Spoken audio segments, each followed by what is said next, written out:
my scouting partner was really concerned that if Atlanta was going to trade up and was going to go corner, if they went C.J. Henderson, for example, he said he was going to come to Atlanta and do his own General Sherman on him. But in the end, he thought that the Terrell pick was outstanding.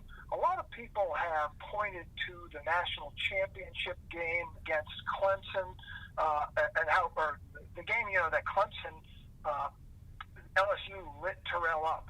Well, what a lot of people don't know about that day, and I think they do now since the draft, but for anyone listening that does not, Terrell had a fever of like 102, 103 that day. And while Joe Burrow and, of course, Jamar Chase and Justin Jefferson lit up a lot of guys, Terrell should not even have played that day. So I think that game needs to get thrown out when looking at it, and you look at the rest of his games. This guy is an outstanding corner. Other than that day, 29 wins, no losses. He's a solid press corner, watches the quarterback really well instead of just hanging with the receiver. This is a great pick by Thomas Dimitroff and the Falcons in the first round. And again, we need to wait a couple of years like you do with any draft, but I know that my scouting buddy in particular loves the pick at 16. Absolutely, and people don't even talk about the 2 years ago national championship, that pick six he got. They just look at that one game, and I didn't know he was kind of sick going into that championship game, but every single cornerback looked bad against LSU in their dynamic offense. Now, 2 picks ahead of that was Javon Kinlaw. Do you think that if Kinlaw would have dropped to 16, that would have been the automatic pick for the Falcons? I do.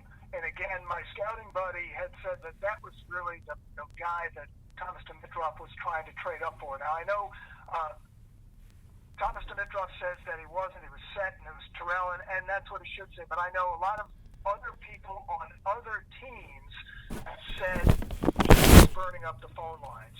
He was trying to move up. Was it to get Isaiah Simmons? Was it to get Javon Kinlaw? Don't know. I know that someone with a Redskins said he called them on draft night to talk about number 2, but wasn't able to get them to come off number 2. Would it have been for Chase Young? Maybe it would have. But I think the going thought out there is that Kinlaw was the guy that he really wanted to get. And when he had I was told from someone at Arizona that he had a contingent deal in place with the Cardinals at number 8. But when Isaiah Simmons was still there, the Cardinals can't trade that pick away.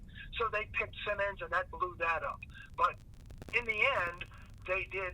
The fact they stayed at 16, they did really well with Terrell. And yes, I think Kinlaw might have been the preferred to put him next to Grady Jarrett, but I think they more than made up for that in round 2 when they got Marlon Davidson. Yes, and speaking of Marlon Davidson, 47th pick in the draft, confident, trash-talking type of guy, played at Auburn with Derek Brown, really productive season, 7.5 sacks, first-team All-SEC. What are your thoughts on the kid?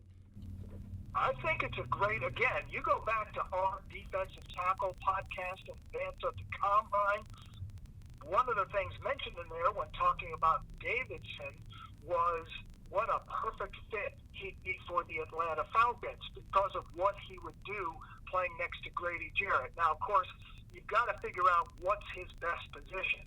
You're going to play him on the outside or you're going to play him inside. The going thought is they're going to play him inside and make him a 3-tech player next to Grady Jarrett, which seems to be perfect because this is a guy that's got high energy, splits double teams. You put him next to Grady, how are you going to double team both those guys? And if you do, that's going to make some of the guys that they've got off the edge that much better. So I think it's an outstanding pick to have him there in the second round when you weren't able to get a Kinlaw or somebody else in the first round. This has been an area on the defense in particular that we've been talking about for 2 years.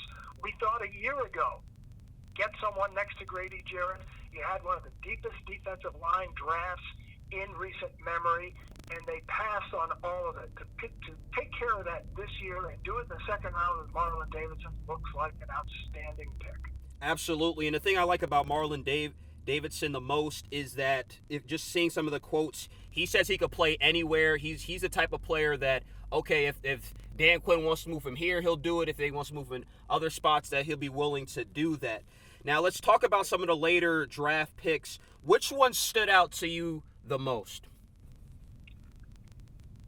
Well, we skipped over one that I think is outstanding. It was, I don't know if it counts as a later, but Matt Hennessy, again, you go back to our podcast, it was maybe October. Dave T was being sent to Philadelphia by one of the teams he works for to look at Matt Hennessy. He's a big believer in you build your offensive line from the middle out. That's an old Paul Brown thing, and he's an old school guy. And Matt Hennessy, he was telling me in October, was the best center in this draft. To be able to get him in the third round with Alex Mack being up in years, and does he have more than 1 year left? Even Mack is not ready to say about that.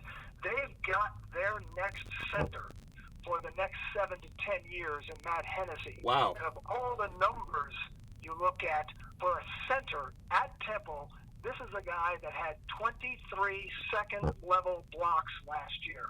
This is the second coming of Jason Kelsey, according to my scouting buddy. And he doesn't bat 1,000, but he sure is right a lot more often than he's wrong. So the Falcons had a brilliant first 3 rounds according to the draft. When you go late round, you have 2 fourth-round picks and a 7th-round pick. I don't know that any of them stand out, to be honest with you. Oh, wow, but thank you for that breakdown.